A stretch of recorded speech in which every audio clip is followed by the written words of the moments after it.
How's it going, y'all? Just here for another Thank You Thursday. We're in Lyndonville, Vermont. Lindenville, Is that right? Vermont. And Yeah. it's actually not Thursday; it's Wednesday.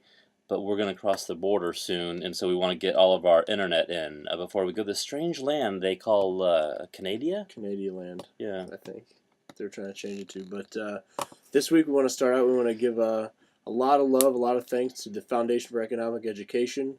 They put us up in rooms and let us have the run of the place. I mean, we got to interact with the awesome staff there quite a bit, Yeah. and just get a lot of good work done too. So. So normally when people ask us if we want to stay indoors, and we're like, no, we're fine in the RV. But they offered up the dorm rooms in their mansion on the top floor, and we were like, hell's yes.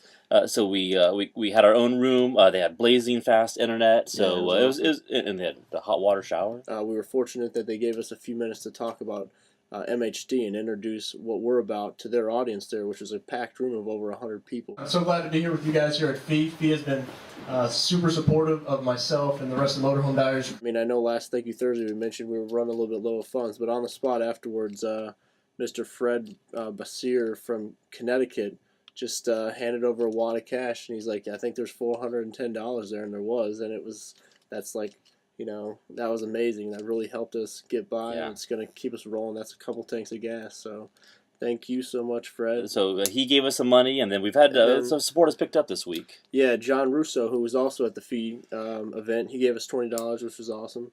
And then we had a couple contributions right after. One from another guy in Jersey, Paul McMahon. I can't read his writing either. Paul McMahon. I'm sorry, Paul. But I assume he was at the FEE conference because he gave it to us right after, and he's from Jersey. And also Steve Horwitz himself gave us some money, so that was awesome. And in addition to that, my old man kicked in a couple $100 this past week. Thank you, Mr. Air. Thank you, sir. Pam McKenna from California gave us some coin. Daniel Beer from New Jersey. And Ryan Grove from Ohio, and Sean Sullivan from Virginia. So thank you to all y'all this week. It really helped us get by, and it's gonna hopefully keep us rolling now. But that's right. And so we're going to be rolling into Canada, as we said. And hey, it's just me and Pete. You're probably wondering where's Ryan, especially you ladies out there. You're like, where's Ryan? He doesn't have a passport, even though he's from a whole nother country, Alaska. So we couldn't get him through the border. And we thought about getting him. I mean, there's a lot of external storage compartments here on Mars, so we thought about pushing him in one of those. But those are filled with the gypsies that we're carrying across the border, right, also. Right. So yeah, so there's this imaginary line that separates the country that we're in, the United States, with the one north of the border, Canada. And the first people we meet are going to be, angry bureaucrats, who are going to wonder why we're going to Canada.